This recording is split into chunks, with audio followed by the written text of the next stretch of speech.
রায়গঞ্জ পৌরসভার এলাকায় যেহেতু নোংরা পড়ে আছে, পরিষ্কার করছে না দীর্ঘদিন ধরে, তাই রায়গঞ্জের বিশিষ্ট সমাজসেবী বিশ্বজিৎ নিজেই রাত্রিবেলা নেমে পড়েছেন রায়গঞ্জে এই পৌর এলাকার জঞ্জাল পরিষ্কার করতে নেমে পড়েছেন। নিজেই দেখতে পাচ্ছেন, নিজেই পরিষ্কার করতে নেমে বলেছেন বিশ্বজিৎ।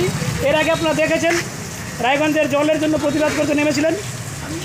এই দোকানদার এলাকার লোকজন নোংরা দীর্ঘদিন ধরে পড়ে আছে, পরিষ্কার করছে না রায়গঞ্জ পৌরসভা। বিশ্বজিৎবাবু কী বলছেন, কেন আপনি এই নিজে পরিষ্কার করছেন? বিষয় হচ্ছে যে আগামীকাল বিশ্বকর্মা পূজা, রায়গঞ্জ শহরের লোকজন চলাফেরা করবে, আর রায়গঞ্জ শহরে সাফাই কর্মীরা সাফাই কার্য বন্ধ করে দিয়েছে। কারণ হচ্ছে পৌরসভা তাদেরকে 3 মাসের মাইনে দিচ্ছে না এবং বোনাসও দিতে মানে কুণ্ঠিত। তার ফলে সমস্ত সাফাই কর্মী কর্মবিরতি রেখেছে।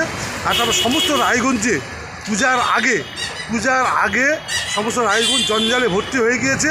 তাই একটা প্রতীকী সাফাই করে আমি এটার প্রতিবাদ করছি। আর আগামীতে দুর্গাপূজা আর তার আগে এই শহরের হাল। তো এই যে নোংরাগুলা এই সম্বন্ধে এলাকার দোকানদারদের কী প্রতিক্রিয়া? আপনারা এই যে নোংরাগুলো আছে, এগুলো নিয়ে আপনাদের কী মন্তব্য? কয়দিন ধরে আছে এটা? 5 থেকে 6 দিন হলো না, 5 থেকে 6 দিন হলো। এটা নিয়ে আপনাদের অসুবিধা হচ্ছে? প্রচণ্ড অসুবিধা, গন্ধে থাকা যাচ্ছে। তাই গন্ধ হচ্ছে? হ্যাঁ, প্রচণ্ড গন্ধ।